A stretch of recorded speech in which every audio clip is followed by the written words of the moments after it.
Assalamualaikum warahmatullahi wabarakatuh. Saya Risma Ramadhani dengan NIM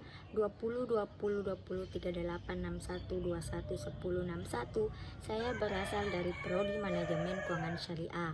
Pertama-tama, di sini saya akan menjelaskan materi-materi yang berkaitan dengan ekonomi makro Islam. Pertama, saya akan menjelaskan mengenai materi sistem ekonomi. Sistem ekonomi adalah cara atau strategi suatu bangsa atau negara dalam mengatur kehidupan ekonominya dalam rangka mencapai kemakmuran masyarakat. Pertama, sistem ekonomi liberal disebut juga sistem ekonomi pasar bebas. Sistem ekonomi liberal adalah sistem perekonomian yang memberikan kebebasan sepenuhnya dalam segala bidang perekonomian kepada masyarakat masing-masing individu untuk memperoleh keuntungan yang sebesar-besarnya. Lanjut, di sini saya akan membahas kebaikan dan keburukan sistem ekonomi liberal. Kebaikan sistem ekonomi liberal: 1. Setiap individu diberikan kebebasan dan kesempatan untuk berusaha. 2. Setiap individu bebas memiliki alat-alat produksi. 3. Setiap individu bebas memiliki bidang usaha yang disukai. 4. Persaingan dapat menyebabkan adanya dorongan untuk maju. Nah, adapun keburukan dari sistem ekonomi liberal ini berupa kebebasan berusaha menyebabkan adanya kelompok yang sangat dominan sementara ada kelompok yang lemah dan akhirnya 1. Menimbulkan monopoli yang merugikan masyarakat. 2. Menimbulkan penindasan terhadap manusia dan karena mengejar keuntungan yang sebesar-besarnya. Lanjut, saya akan membahas mengenai sistem ekonomi komando atau sosialis, yaitu merupakan sistem perekonomian yang mengkehendaki kemakmuran masyarakat secara merata dan tidak adanya penindasan ekonomi. Ciri-ciri sistem ekonomi sosialis ini berupa semua sumber daya ekonomi dimiliki dan dikuasai oleh negara. Seluruh kegiatan ekonomi harus diusahakan bersama. Semua perusahaan pemilik negara sehingga tidak ada perusahaan swasta. Lanjut, saya di sini akan membahas mengenai kelebihan dan kekurangan sistem ekonomi sosialis. Adapun kelebihannya berupa semua kegiatan dan masalah ekonomi dikendalikan pemerintah sehingga pemerintah mudah melakukan pengawasan terhadap jalannya perekonomian. Adapun kekurangannya yaitu 1. Mematikan kreativitas dan inovasi setiap individu. 2. Tidak ada kebebasan untuk memiliki sumber daya. 3. Kurang adanya variasi dalam memproduksi barang. Nah, selanjutnya kita akan beralih ke sistem ekonomi campuran. Sistem ekonomi ini merupakan campuran perpaduan antara sistem ekonomi liberal dan dengan sistem ekonomi sosialis. Masalah-masalah pokok ekonomi mengenai barang apa yang akan diproduksi, bagaimana itu dihasilkan, untuk siapa itu dihasilkan, dan diatasi bersama-sama oleh pemerintah dan swasta. Sistem perekonomian di Indonesia yaitu dalam Undang-Undang tahun 1945 pasal yang menjadi dasar acuan dari segala kegiatan perekonomian di negara kita ini adalah pasal 33 ayat 1, 2, 3, dan 4. Ayat 1 menyebutkan bahwa perekonomian disusun sebagai usaha yang berdasarkan atas asas kekeluargaan. Lanjut, ciri-ciri perekonomian Pancasila. 1. Koperasi sebagai satu guru perekonomian. 2. Pada perekonomian tidak hanya digerakkan oleh rangsangan ekonomis tetapi juga dipertimbangkan sosialis dan moralnya. 3. Pemerataan sebagai wujud dari sikap solidaritas dan nasionalisme. 4. Adanya keseimbangan yang jelas antara perencanaan di tingkat nasional. Dan 5. Desentralisasi dalam pelaksanaan kegiatan ekonomi. Sekarang kita akan beralih ke materi sistem ekonomi Islam. Sistem ekonomi Islam secara umum adalah suatu peraturan pelaksanaan ekonominya berdasarkan dengan hukum Islam yaitu Al-Quran dan Hadis.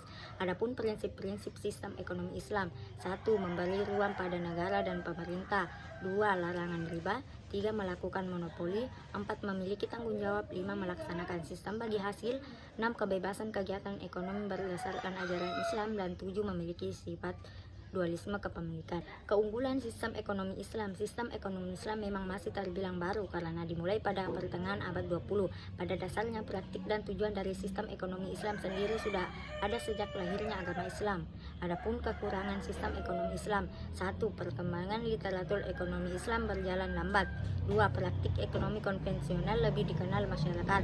3. Tidak ada gambaran ideal negara yang menggunakan sistem ekonomi Islam. Nah, di sini saya akan melanjut materi mengenai peran pemerintah dalam ekonomi. Di sini saya akan membahas mengenai definisi ekonomi dan peran pemerintah dalam perekonomian. Lanjut, definisi ekonomi. Ekonomi atau perekonomian merupakan cakupan besar kegiatan produksi dan konsumsi yang saling berkaitan untuk membantu dan menentukan bagaimana sumber daya yang langka dapat dialokasikan. Ekonomi berlaku untuk semua orang, mulai dari individu hingga perusahaan atau pemerintah. Nah, peran pemerintah dalam perekonomian negara: 1. Peran stabilitas, 2. Peran alokasi, dan 3. Peran distribusi. Lanjut, uang dalam ekonomi. Uang dalam ekonomi, adapun pengertiannya uang dalam ekonomi konvensional. Dari sudut pandang ekonomi yang merupakan stok aset yang digunakan untuk transaksi, uang adalah sesuatu yang diterima atau dipercaya masyarakat sebagai alat pembayaran atau transaksi. Uang dalam ekonomi Islam. Menurut para ahli ekonomi kontemporer, uang didefinisikan sebagai benda yang disetujui oleh masyarakat sebagai alat perantara untuk menggandakan tukar-menukar atau perdagangan sebagai standar nilai. Lanjut, saya akan membahas kriteria uang.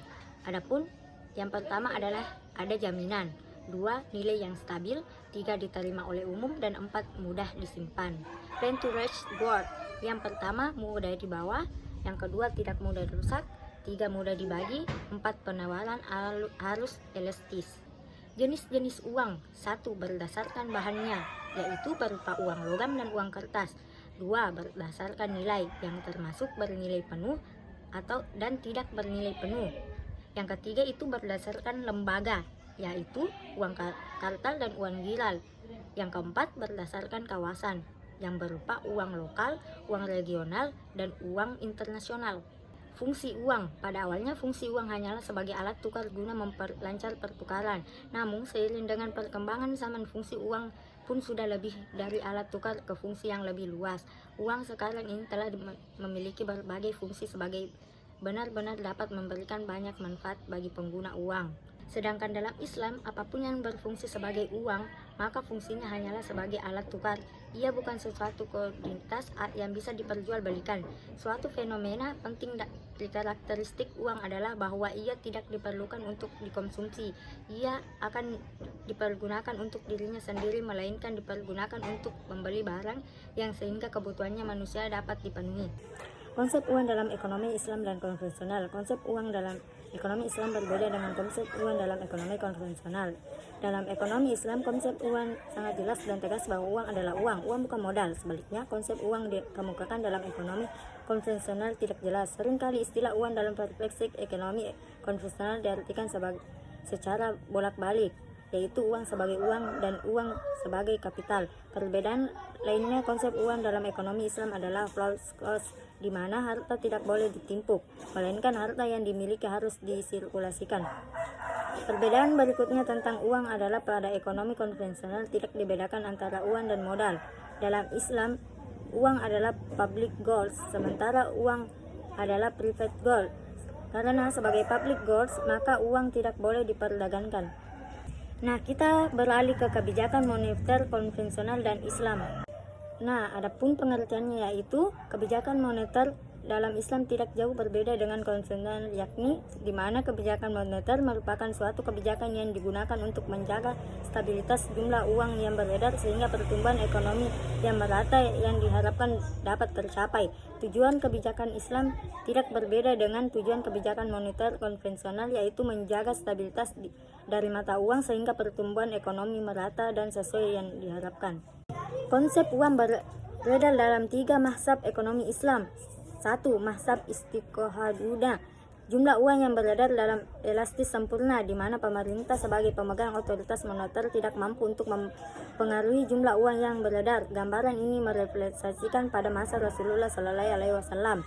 2. Mazhab mainstream. Penawaran uang diasumsikan secara penuh dipengaruhi oleh kebijakan sentral bank, sehingga secara grafik akan terlihat bahwa MS bersifat fresh initiative.